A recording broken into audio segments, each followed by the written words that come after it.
Good morning mga kasablay. Yan nga po pala yung lugar kung saan ay dito kami nakatira. No? Ang ganda oh. Maraming mga halamang ano. Katulad ng mangga oh. Kita nyo ang daming bunga ng mangga.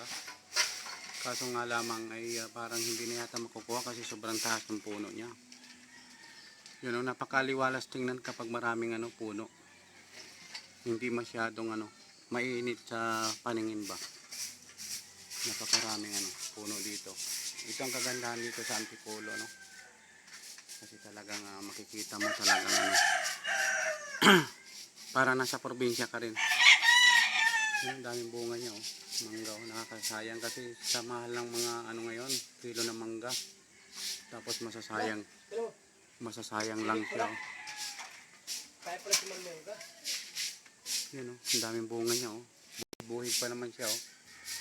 Tapos meron pa ron sa may dulo doon, no, sa taas. Napakaraming bunga. Sayang. Sayang yung bunga. Ang ganda rito guys sa lugar namin dito sa Antipolo. Ang gaganda na rin ng mga bahay. Yung sa amin lang ang hindi masyadong ano, ito yung bahay namin, no. Simple lang pero at least may matatawag na tayong sariling bahay natin, ano. At ito naman po yung baba. Yan, ito po yung tindahan namin. Hindi pa naayos yung mga pinamili kahapon, yun, no? Nandun sa kahon. Yan. Kasi ipapaayos pa yung ano, yung maistante kasi meron pa palang bakante na hindi natatalis dati. Ay patatalis muna saglit para ano. Para mapaayos. Bukas nga po pala ano, butuhan na. At sino kaya magwawagi ano? Team ano ba? Alyansa ba o team PDP laban, no? Lahat naman yan ay may mga hangarin maganda kaya kahit sino ang manalo ay sana ay ang mga may pupwesto ng mga taong bayan ay sana gampanan naman nilang kanilang trabaho para mabigyan ng magandang serbisyo ang mga mamamayan, no? Dami na naghihirap sa totoo lang, napakamahal na po ng bilihin. Paano na lamang po yung mga walang may bili, yung mga tambay, paano na lamang po sila, no? Kawawang kawawa po talaga sila. Kasi sa mahal ng bilihin, isipin nyo, isang sibuyas na maliit ay nagkakahalaga na ng 5 pesos.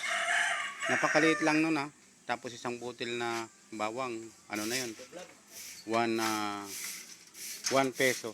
Kaya kawawa yung mga walang trabaho, no? Yung mga walang talagang pinagkukunan, kawawa talaga sila.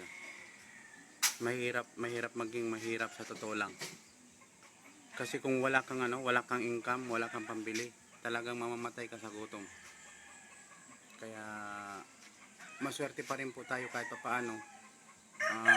Nakakakain pa naman po tayo sa looban ng 3 beses sa isang araw. Kaya hindi pa rin po tayo matatawag na talagang naghihirap tayo ng gusto, no? Tsaka mabait talaga ang Panginoon kasi gumagawa talaga siya ng paraan para ma-resolve natin yung ating mga pangangailangan sa araw-araw. Tiwala lang at sa lahat ng bagay naman o ano ay may solusyon, may mga ano. Lahat ng bagay may ano yan, may paraan. Kaya huwag kayong mawawala ng tiwala sa Panginoon. Pray lang. Huwag lang laging pray, kailangan gagawa ka rin ng paraan para ka rin mabuhay. Kasi ang Panginoon kasi ay pangalawa lamang sa ating ano yan. Siya lamang ang gagabay sa atin, siya magbibigay ng daan o way para tayo magkaroon ng trabaho o kaya pagkain sa araw-araw. Kailangan maging masipag pa rin tayo. Kasi wag lang mang tayong asa sa panalangin, kailangan ano ka rin, tawag dito, magsumikap ka para magkaroon ka talaga rin ng pagkain, no? Yun lang mga idol at magandang umaga po at sana nga ay patuloy pa rin kayo nandyan, ano, at hindi nyo po ako iniwanan. Ang tagalan natin yung nakakapag live kasi naninibago pa tayo sa sitwasyon dito kasi sa looban ng 12 years ngayon lamang po talaga tayo nakauwi kaya ang ginagabay pa rin natin at siguro baka 2 months o 3 months pag tayo senior tayo makakaalis na naman po tayo, no? Kasi nakapag-apply na rin po ako ulit. Naantay ko lamang po na tawagan ako para sa aking siguro pagpirma ng kontrata o pagpa-medical siguro ganun. Nagantay-antay lamang po ako para sa para doon sa mga Ano ba? Saan ba galing? iba pang impormasyon na manggagaling sa agency. Yun lamang po mga idol, magandang umaga po, bye bye po, maraming salamat, mabuhay mga taga Antipolo City. Ayan. Shout out po dyan sa mga kamag-anak ko dyan sa Marinduque, ano? Sa mga kapatid ko, magulang ko, yan, ingat po kayo dyan.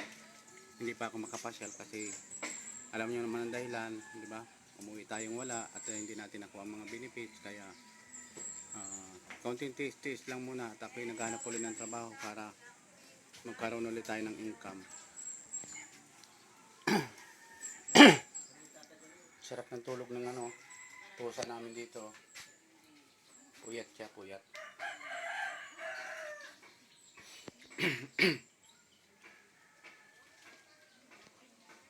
Yan. Ito po yung ano, temporary ginawa namin ano, tulugan din sa taas. Alam niyo naman pag sa Maynila, diskarte ang kailangan no, para pero ito, balak namin kung talaga magkakapera pa kami, palagyan namin ito ng second floor para yun ang magiging tulugan talaga. Nag-ano lamang tayo ng budget kasi hindi biro din magpagawa ngayon ng bahay. Napakamahala ng mga materyales. Kaya yun ang nagiging problema, kaya hindi natin pa mapagawa ng second floor. Kailangan may nakapundo ka talagang budget kasi kahit sabi mong medyo maliit lang to, pero pera pa rin yan. Pera pa rin ang pag-uusapan dyan. Yan. Yan lamang po mga idol. Magandang umaga po. Bye bye.